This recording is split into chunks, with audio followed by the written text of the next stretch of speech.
Next, I would like to welcome to the stage a unique perspective on aviation, pilots, and our industry's future. Captain Barrington Irving is founder and CEO of the Flying Classroom.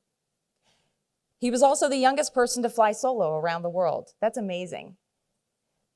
Captain Irving founded the Flying Classroom and Experience Aviation as entities to empower young aviation professionals, and last year he announced the creation of an aviation workforce training center in Miami.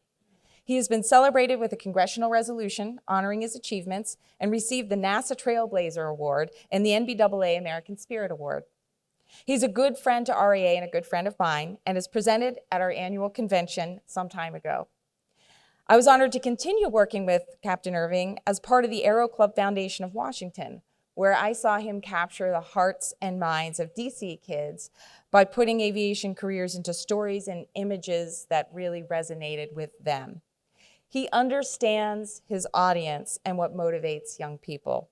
He's inspired me ever since, and I'm so pleased that he's here with us again today. So please join me in offering a warm welcome to Captain Barrington Irving.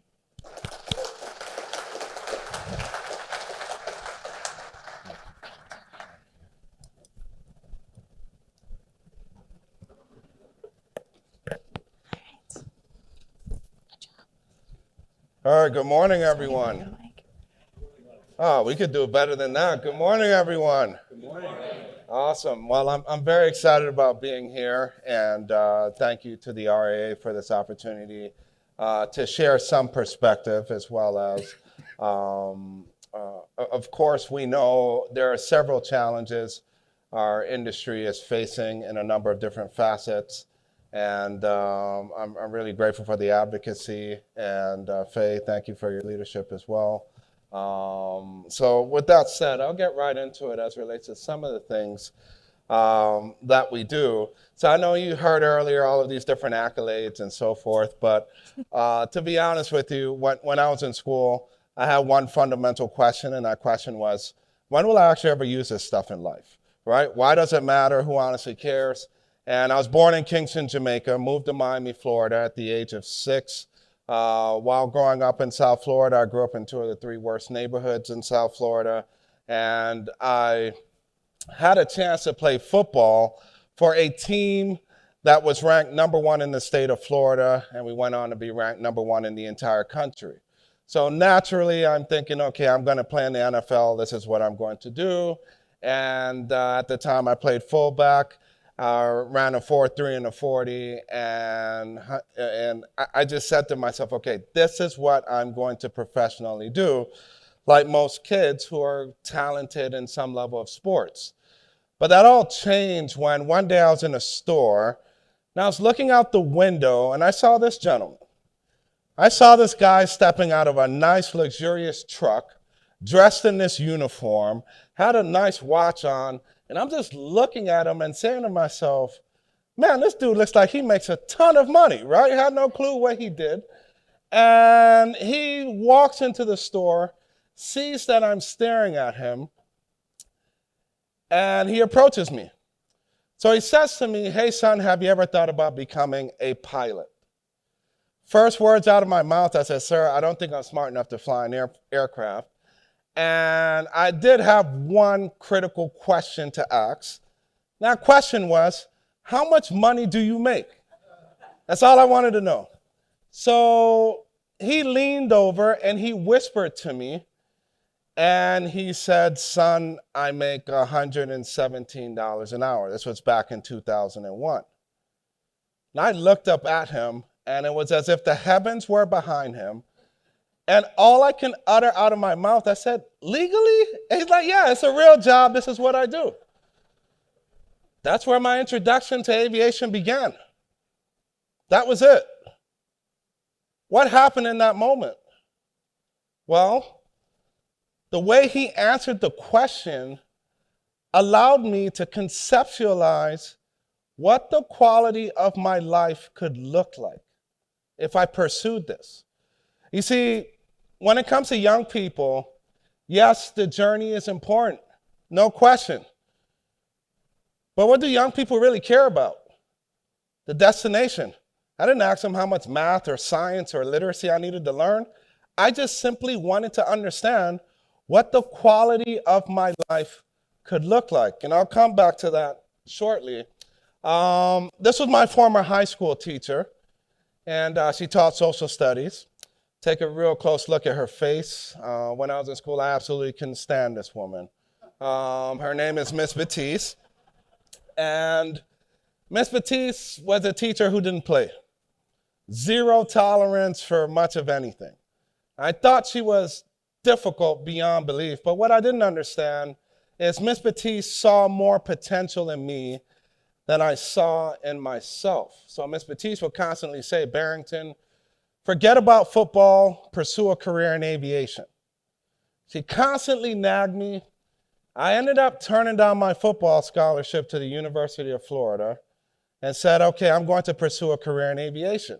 Great, no problem. But there was a big issue. My parents looked at me and said, look, we can't afford to send you to school. You just turned down a full ride. And at that time, playing Division I football and majoring in aviation, like you couldn't do both. So I shared this with Miss Batiste, and Miss Batiste said, it's okay, Barrington, I'll take you under my wings. And she helped me apply to my local community college. So I attended Broward College and then transferred over to a four-year university, HBCU, which was Florida Memorial University, and majored in aeronautical science.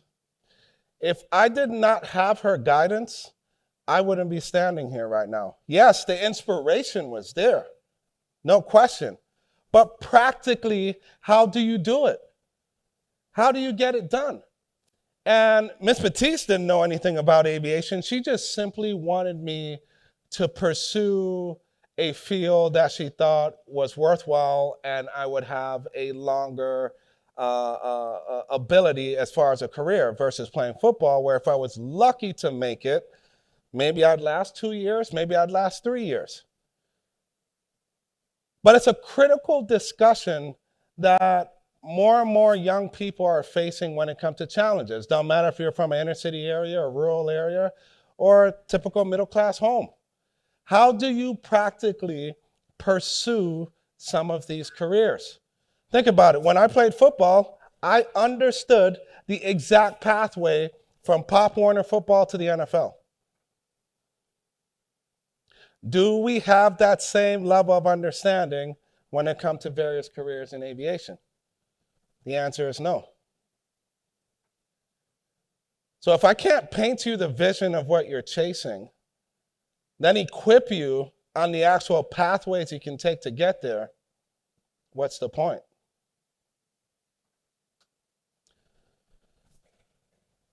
Once I began to study, the gentleman, Captain Robinson, who introduced me to a career in aviation, after I got my private pilot's license, he sat me down and said, son, I want you to give back. I said, Captain Robinson, I don't have any money to give. How could I possibly give back? That was my concept of giving back during that time. He said, no, you don't understand. I want you to share your knowledge. I want you to share your experiences. And I just want you to inspire others the same way I inspired you. So thinking heavily about this, I said, what if I just flew around the world? Knew nothing about setting any records, knew nothing about any media or anything like that. It's just a concept I wanted to do. Well, I started to do some outreach, and for 2.5 years, people told me no. Justifiably so. The youngest person at the time to fly around the world was 37 years of age. And I'm saying to myself, okay, this is going to be difficult. So you see here on the screen is one of my rejection letters. Came from Coca-Cola. Find it to be comical because it says, here at the headquarters, we focus on events and programs that are national or international in scope when considering sponsorship requests. I said, well, what the heck you call flying around the world? You can't get more national or international in scope than that. Realized people weren't understanding what exactly I was trying to do. So this was the one pair of dress shoes I owned at the time. 3 holes in the bottom of these shoes, of course. Many of us have our own individual stories of sacrifice. But with 3 holes in the bottom of these shoes, I would attend major aviation events like this. walking from booth to booth, trying to figure out how exactly will I be able to fly around the world. Now, in order to fly around the world, what's the first thing you need? Well, an airplane. Quite obvious. I couldn't get anyone to rent me a plane, lease me one, let me borrow one, nothing. So I'll never forget sitting down on my bedroom floor. I was highly frustrated. And I was saying to myself, I'm not going to be able to fly around the world if I don't have an aircraft. So while sitting down, I had this light bulb moment and this moment of inspiration, and I asked myself a philosophical question. That question was this: when people steal cars, what do they do with them? Anyone in the room here knows? Oh, Faye, you know. Faye knows, right? So basically, when a car is stolen, it's brought into our neighborhood and it visits a place known as a chop shop. Anyone in here know what the chop shop is? Okay, it's this magical place where all of a sudden all the parts disappear and it's illegally sold. So I said to myself, if different companies manufacture different parts of a car, I didn't know the term OEM at the time, well, I wonder if different companies manufacture parts of an aircraft. Sure enough, that was the case, and I studied 42 different companies that made different components for this aircraft. This was a Columbia 400 aircraft. And I approached them one by one, and instead of asking them for money, I simply asked them for the one part that they made. It was a long shot, but it worked. First, I got the engine, then the navigation system, 4 seats in the aircraft, propeller, list goes on. And that's how I used street hustle to get my hands on a $650,000 aircraft, by simply asking them for the one part that they manufactured. Then the journey began. Flying around the world, of course, was a very intimidating experience. Prior to that, my flying was mostly done in North America. Yes, being based in Miami, I made a few flights throughout the Caribbean, but that was it. And it was very intimidating. No weather radar at the time, no de-icing available on the aircraft. I'd sit in this position for as long as 12, 14, 16 hours at a time. And a lot of folks asked me what was one of the most challenging parts of flying around the world. Well, of course, once you get on the ground, you have to deal with different cultures and how they handle you and so forth. And going through customs and immigration, it's quite a challenge to do. But this was the hardest part. To make a flight from northern Japan to Shemya, Alaska. I don't know how many of you all know where Shemya is, but it's the second to last island on the Aleutian chain. The flight itself wasn't too bad. It was about an 11.5-hour flight. It was supposed to be. But as you all know here in this room, a lot of weather can change in a period of 10, 11, 12 hours. What started to happen on my trip from northern Japan into Shemya, Alaska, is the weather, which was not forecasted in any way, shape, or form. The weather took a turn for the worse. So about 7 hours into the flight, I received a few radio calls from airline pilots above me. They radioed down and said, look, we think you're going to need to turn back or divert to Shemya, Alaska, because the stuff you're about to fly through, there's no way you're going to get through it. So at the time, the U.S. did not have a good relationship with Russia. And I originally had a permit to have the capability to land in Petropavlovsk, Russia. That was stripped away. And I knew it's either turn back to Japan, which I wouldn't have enough fuel for, or try to figure out how exactly I'll get into Shemya, Alaska. I shared this with the gentleman, and they asked me for my parents' name and phone number. They said, well, let them know we spoke to you. It's like, all right, thanks, guys. So it was a grueling flight. Had some severe icing to deal with. You went from seeing your normal cruise speed. Of course, when you start off heavy, you're cruising somewhere around 180 knots, and then as you get lighter, creep up to 200 knots. But because of the icing, I came down to speeds down to about 122, 123 knots, and it was not looking good for me. I was able to get through it, landed in Shemya, Alaska. It's only an island that's 1 mile long, 2 miles in circumference. And it was a grueling flight, lots of turbulence. And going through this, sometimes God have a sense of humor, because when you open the door and you come off the tarmac there in Shemya, they have a sign there. And that sign says, it's not the end of the world, but you could see it from here.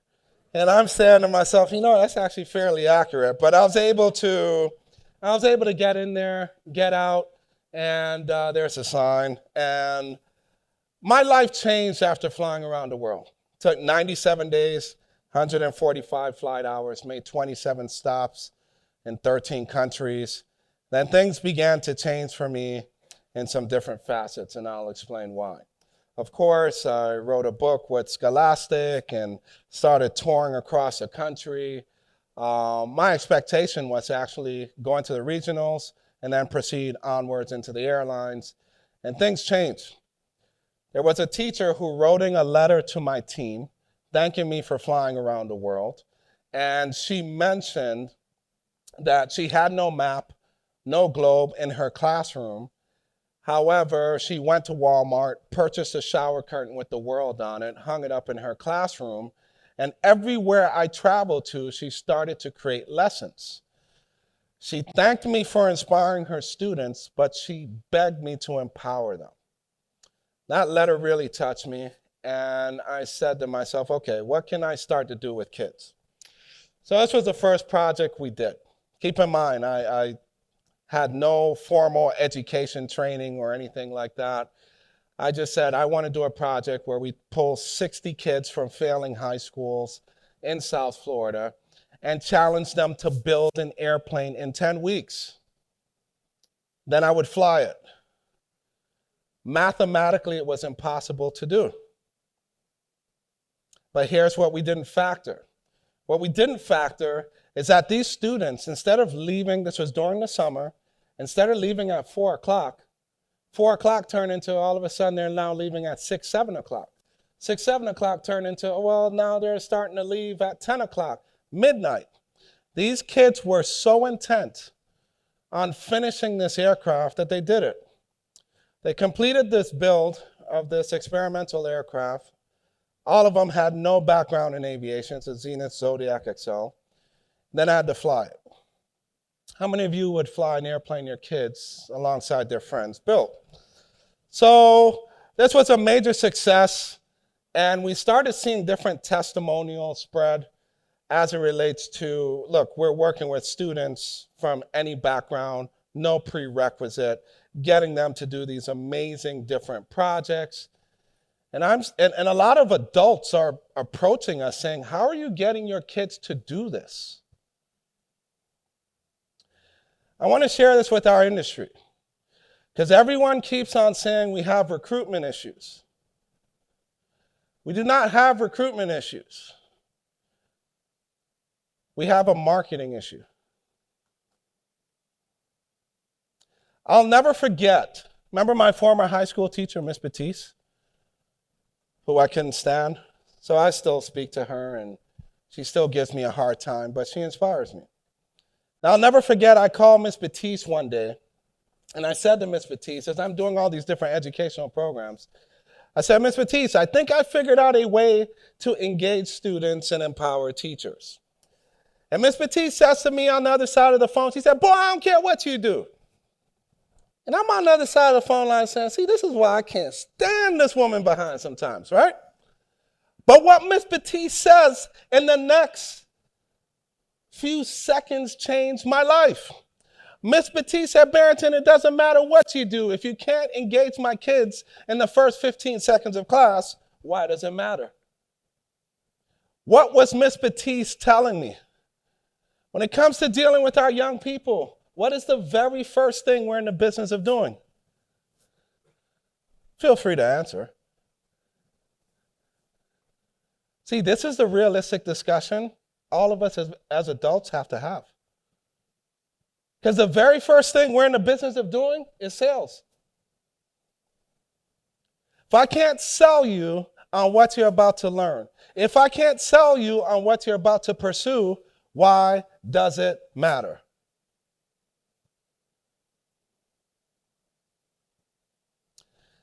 Started to think about that deeply, and we started working with kids on different projects. Started working with younger students at the middle school and upper elementary school level, where we started to challenge them to build race cars. So we're not only doing airplanes, but doing race cars, and then we went to solar go-karts.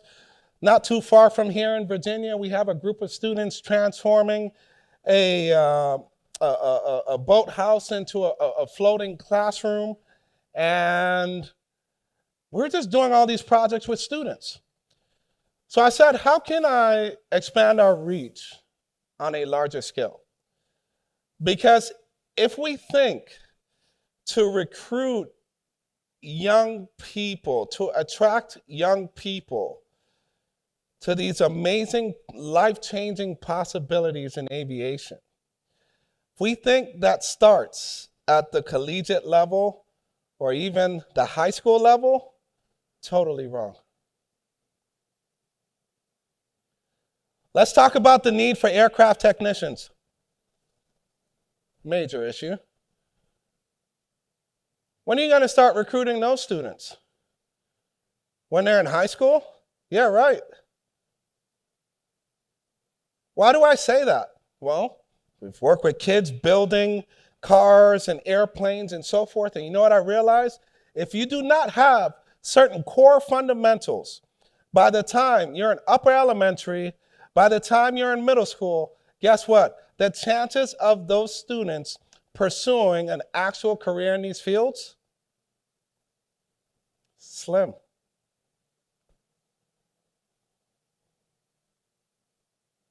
So these are some of the realistic challenges we have to deal with. And I started to understand that, and I said, okay, what if we started creating content that focuses on upper elementary and middle schoolers that really, yes, the obvious is I utilize aviation and so forth in order to do some crazy expeditions. But instead of formalizing it and saying, hey, aviation is hiring, what if we position aviation as a means to an end? What if we position aviation as a way where you can explore different things in life, right, and utilize it as a tool? So I have a team and an amazing staff of 83 individuals, mostly based in South Florida, and we provide content to students in different facets. Of course, if you ever see jellyfish swim the other way, but we basically take the things kids have to learn in school and practically bring it to life. Yes, we utilize aviation to travel to these places. Yes, some of the content we highlight is based upon aviation, but take a look at this one. What I'm holding in my hand is a sea snake. Yes, it's a very deadly creature. Sea snake bites you, you have about 15, 20 minutes to live, 30 minutes at most. We were able to tie this to the classroom, and I'll explain how. What you see here on the screen is a sea snake eating an eel twice its size. We're very fortunate to capture it. So the sea snake is in black and white striped. You see the eel biting away. What the eel doesn't realize is that the sea snake has something that is even more powerful than its bite. What it has is venom. You see, right about at this point, the eel is not dead. The venom from the sea snake disconnected the signal between the eel's brain and its nervous system. So as much as it wants to fight, there is nothing it can do to get out of this situation. Okay? So we travel the world, we create content. For example, during COVID, don't judge me on this, but it's a picture of me before I ate a fruit bat. And we wanted to get rid of some of the stigmas as it relates to this. Guys, there's nothing new about eating bats. Guaranteed your great, great, great ancestors, this was a key part of their diet. Students wanted to know, how does a virus practically pass from an animal to a human being? It's not as easy as we think. Then we started to expand more, working with students across the country. I utilized business aviation in order to accomplish some of this, but we expanded basically our outreach and started to utilize the airport as a playground. And I know the airport is a very serious thing, but we then started to see this. I turned 40 years old in a few months, and I could never imagine, it's just a small amount of the success that we've had with students in an organic manner. Some of them we've started with from 10, 12 years old, others high school, and others adults. I'm saying, how are we organically doing this? By just simple collaborations with industries and having the ability to transform lives, but utilizing aviation as a catalyst. So there was a company that approached me, which is Bombardier. Bombardier said to me, hey, look, we need help recruiting, and can you just help us out? And I said, okay, I'll do it. Well, I told them no for quite some time, and then I said I'll do it because I really wanted to master what I was doing in the K through 12 space. Then figure out what we're doing in the adult space. Now, of course, in aviation, safety is key. No question, safety is key. And we want the best of the best. But when I look at this country, and when I look at the different audience of individuals who we can reach, it became very clear, inadvertently, in the United States of America, we sometimes neglect a very key audience that looks us right in the face. See, in education, most of the funding and opportunities go primarily to two key groups. One is your failing students, and there's heavy investment to try to help them improve.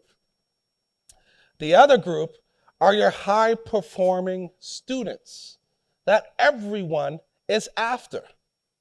But the group that sits in the middle, your D, C, and B students, who markets to them? And there's some amazing talent within that group.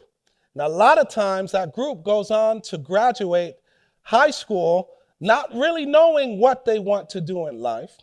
They don't really have the greatest motivation per se to go out, to be proactive and explore and so forth. But it's a captive audience industries really don't pay attention to. And when I look at it, it's an audience that we've been able to tap into over and over again in different facets.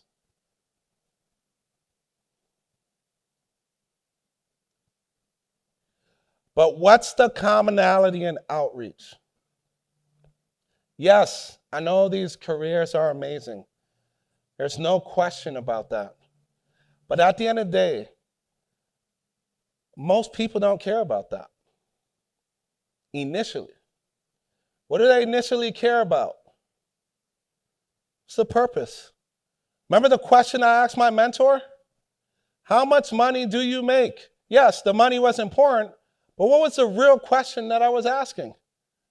What can the quality of my life look like if I wanted to pursue this? When we work with young people, whether it's building a plane or whatever the case may be, we don't say, young man, young lady, do you want to learn math today? Do you want to do your best in science? Heck no. We say, do you want to build a race car? Do you want to build an airplane? Why? The finish line is the most critical asset we all have as aviators. Think about it.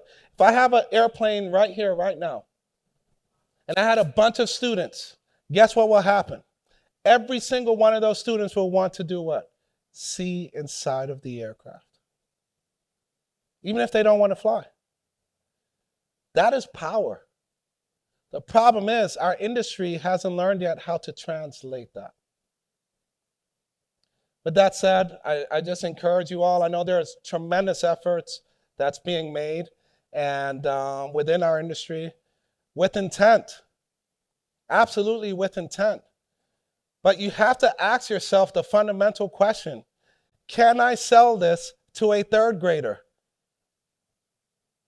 The answer is no, start over. And those are the realistic conversations we have to have.